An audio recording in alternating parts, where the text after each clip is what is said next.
Hey, what's up? It's Kip. Time for another video, and today we're going to be talking about reels. So these are the reels that I use for some of my ultralight fishing, and as you can see, one is bait casting and one is spinning. I look at these things as two different systems, and you should too. There's actually some tasks that are performed better than a bait cast with a bait caster, and there are some tasks that are perform better by a spinning reel. Much the same way that you don't take your four-wheel drive to the racetrack or your sports car to the desert, they each have some things that they do better than the other. Okay? So, first 5 minutes dedicated to those guys that don't have time to watch a really long, lengthy explainer video. The next 5 minutes is going to be for you. But if you like and subscribe, what's going to happen is that you can always go back when you have more time and watch the whole video. Okay, so yep, if you haven't yet, please like and subscribe, and let's do this. So if you are wanting to go into ultralight fishing and you don't want to have a headache, spinning reel is your answer. Okay, so spinning reel has a very interesting history. Okay, the first thing that you need to know is that it was designed to cast light lures, and it was also made so that fishing would be accessible to a lot of people. So when Mitchell invented this, he had those two. Mitchell. Okay, the Mitchell invented the spinning reel. It's a brand that's still around, by the way. So when Mitchell invented the spinning reel, it was to do that because the learning curve on baitcasters was actually quite long. And back then, the technology for brakes on the spool were actually non-existent, and you had to rely on your thumb. Okay, that's why there's a term in fishing called an educated finger, and it refers to the thumb. So you had to use your thumb to actually act as a brake on the spool. It's still applicable today. It's a good skill to have, just so you'd be able to cast this a bit more effectively. But technology has improved, and braking systems of different reels and manufacturers have actually improved over the years. Spinning reel has the ability, or the uncanny ability, to be ambidextrous, which means that you could move your handle left or right. With a Baitcaster, if you're buying a right-handed reel, you're stuck with it. If you're buying a left-handed reel, which are, available now, before it was only on the right hand. So you're stuck with that. If you choose a right-handed reel, you're stuck with a right-handed reel, not with a spinning reel. Move the handle to the left or to the right, up to you. Also, changing spools in the field is way easier than it is with a baitcaster. Even if you had an extra spool on your baitcaster, this is just a matter of just turning the knob, your drag knob, okay, taking the spool out and replacing it with another one. It's that easy, okay? So, like so. And it also gives you a lot of advantages, okay? So if you're able to actually change your spool just like that, it means that you'd be able to switch spools as conditions permit. It could be that you want to fish monofilament and you have an extra spool, fill it up with mono, and you're good to go, okay? Or if you want lighter braid and heavier braid in one reel, like take, for example, 1 or 2 sizes up, then you have that to your disposal, and it's that easy. And at the very least, what you could have is 2 spools of line on the ready, because if you get stripped or if the line gets too underspooled, you don't have to respool. You just have to change your spool and it's done. But with a baitcaster, it just doesn't happen that fast. They're easy to learn. So, that's the main advantage of the spinning reel, and it's one of the core concepts of it, is that you could just pick it up, and then after that you can, even if you're a total beginner, you can pick it up, and then within 15 minutes you'd be able to, cast the rod and reel, no problem. Now, It's less of a hassle to operate because it's actually very intuitive. You know, once you have the spinning reel, you open the bail, you cast out, you close the bail, you reel in. That's it. Okay. The mechanics for the bait casting is actually kind of confusing for a lot of people that just started out, and it's really just a bad idea to actually start them with a bait caster because it'll frustrate them. Okay, so this is a less frustrating system, especially when you're fishing at night that you don't want to fiddle around with things. Spinning reel is just it. Now, you have a tendency to have wind knots with spinning reels. The best way to actually avoid that is after your cast, you close the bail, you pull the line until it's tight, and then you reel in. And if you make that a habit, you will cut down, if not totally eliminate, your wind knots. So that's it. With that information, you'd be able to enjoy your spinning reel. But if you're still around and want to hear more, I'll give you a lot of things that you actually didn't really think existed. Spinning reels and bait casters. All right, so let's do this. Now, the thing with spinning reels that a lot of people don't know is the fact that it gives you a perfect drop back. And, you know, a lot of people actually kind of don't know what that is, but it's quite important and it's actually quite a big thing. Now, first, I'll give you a little explanation on what this reel has. So inside, it has almost frictionless bearings. Okay, now these are ceramic bearings and they're pure ceramic bearings. It's probably some of the most expensive bearings for that particular size that you could ever buy. Okay, for at least the technology for now. And this free spools. It has some brakes applied to it now, but this free spools for a really long time. And that just tells you that, you know, the bearings on this is just amazing. Now, even with those bearings, there's still going to be some contact and there's still going to be some friction. And what happens with that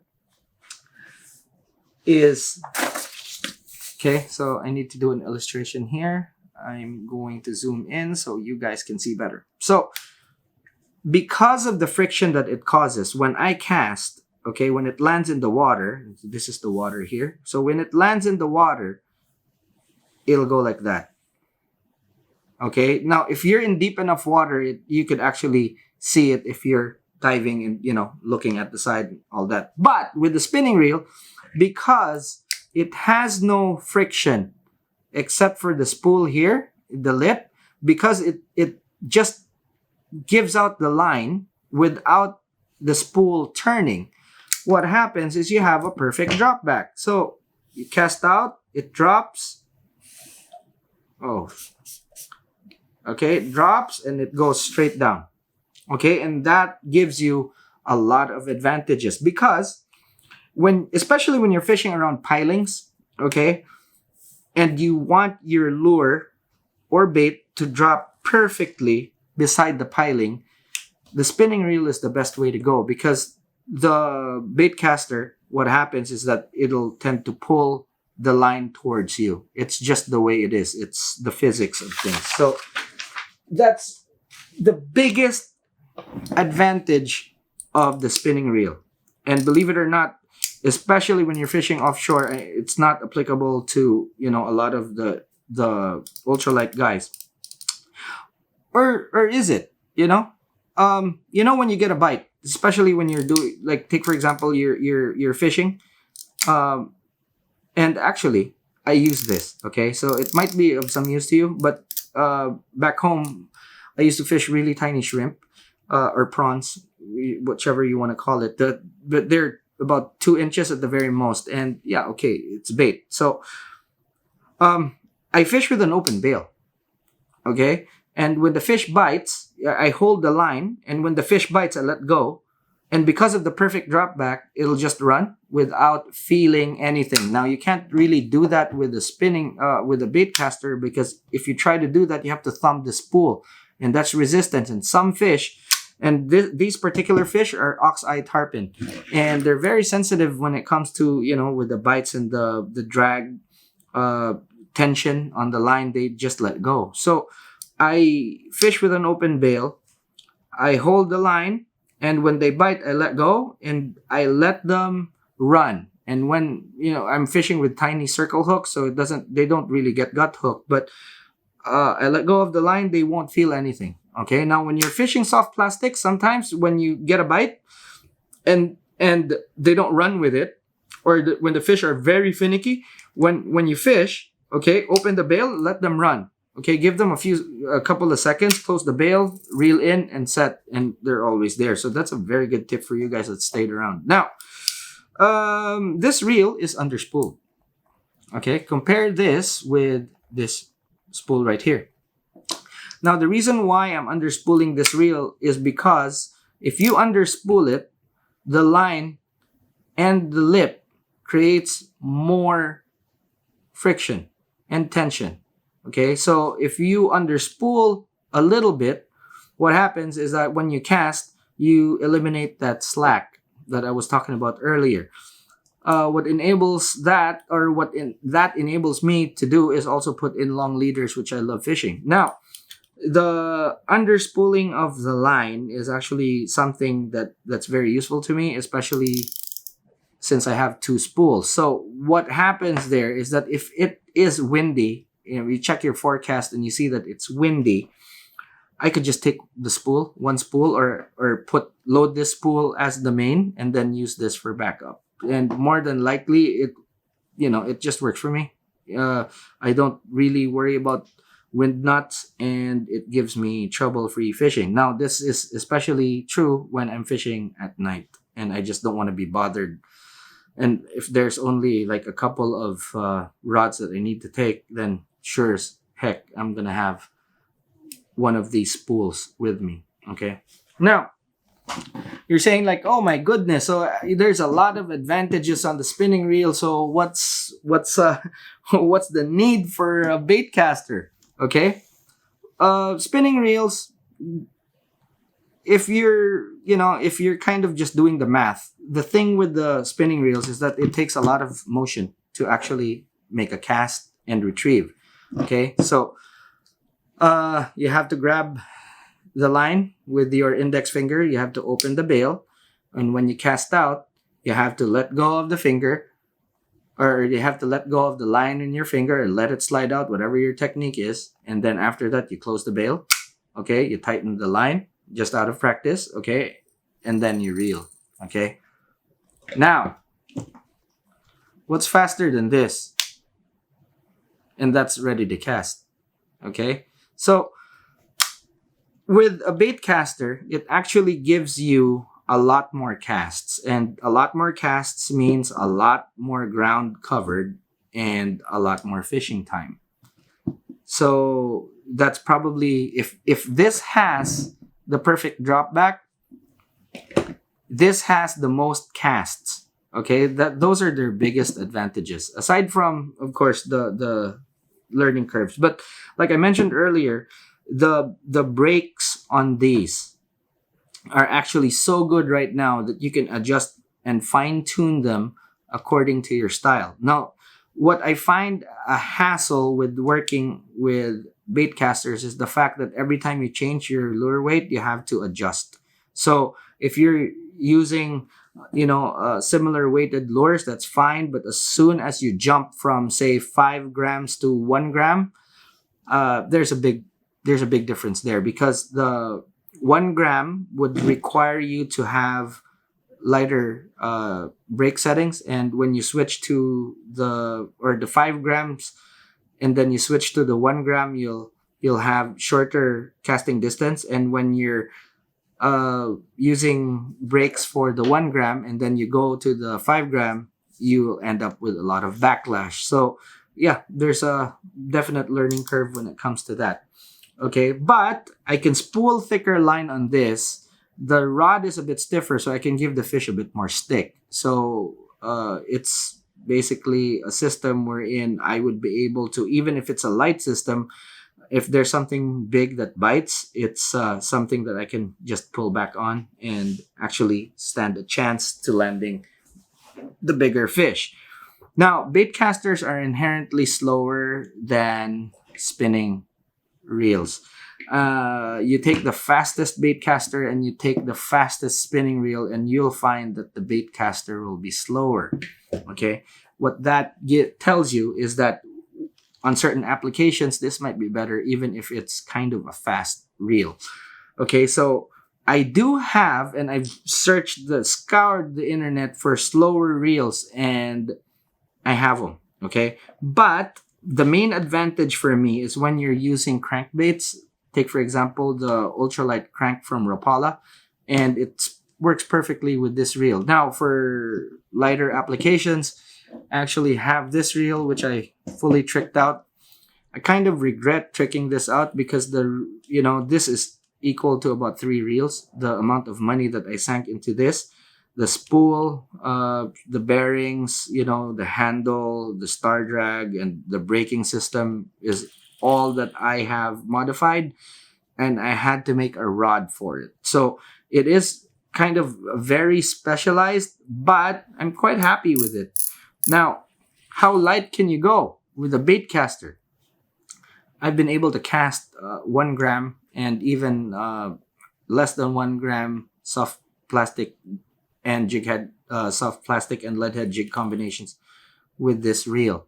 So I'm quite happy with it. It's just that, well, it cost me a lot. So it's not impossible to actually do something, especially when it's stuff like this. And I really had a goal of reaching that sub 1 gram weights and to be able to toss them out at a good distance. So mission accomplished. But see, the thing is, if I just stayed with, a better thought process, I would have probably bought a better spinning reel or whatnot, and be totally fine with it and totally happy with it. Does the same job. Okay, so that's it. Now, in the subject of reel speed, okay, here's a very good tip for you guys.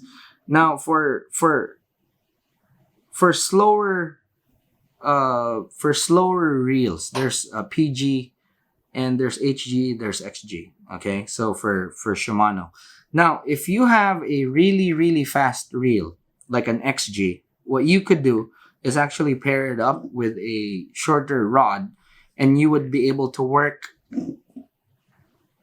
whatever lure slower.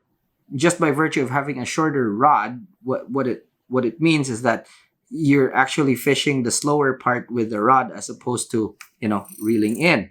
For power gears or slow reels, what you could do is actually get a longer rod, and then every time you sweep the rod up, you actually, kind of move the lure fast. So you could balance those things out, and you could actually have a slow reel that has the capability of a faster burst, and you have a fast reel that can actually fish slow. So that's a very good tip to keep in mind when you're doing these things. So for me, all right, as I have explained, these two systems are quite different because for me they are kind of specific in my applications. Now, if you just want something worry-free, go with the spinning reel.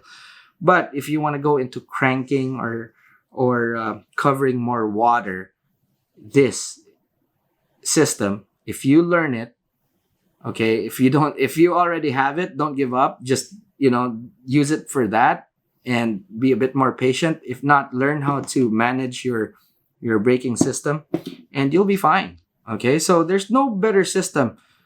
There's only systems that you could use and make the most out of.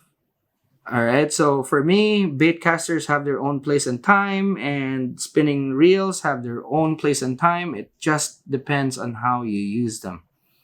And